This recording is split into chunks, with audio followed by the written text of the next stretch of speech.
In this guide, we're breaking down avatars and how they help boost your damage and farming speed here in Anime Tactical Simulator. Before we get into this guide, make sure to like the video and subscribe to the channel with all notifications on. It really does help the channel. It lets us know that you want more content like this. We'd greatly appreciate it. And if at any point throughout this guide you did have any questions, just ask them down in the comment section below and we could help you out further. I'm going to be doing my best to reply to every single comment down there.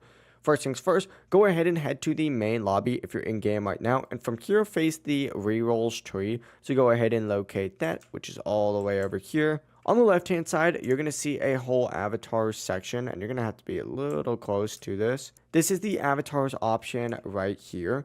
This section is going to give you buffs that increase your quick damage, which helps you clear enemies a lot faster. From here, you got to just talk to this Lady Samurai NPC and she'll let you equip different avatars, each one giving you, a pretty useful bonus that makes your attacks a lot stronger and helps speed up farming. To get avatars though, you are going to need to get some avatar fruits. These can often be obtained from the redeem code section, so just select codes like this. And then for example, you could do something like, sorry for the delay 1, hit redeem. You need to join the group first, but this will give you something like 15 or more tokens. It's worked in the past, so it's worth checking out now. But avatar fruits and other rewards can also help with summons, which is how, players aim for powerful tactical units like Mujetsu here in World 5 once they do reach the pity system. Another good farming method is running rifts, which of course will allow you to earn additional rewards and resources. If you do want to track your rifts or special spawns, check the game's Discord for questions or updates channel. Since players often do share spawn information there, you can also server hop to find some fresh events. But while farming waves,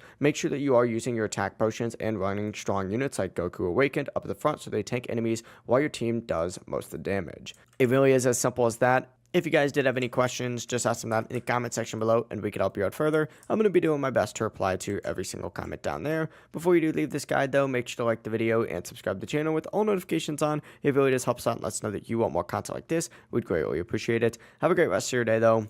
Peace.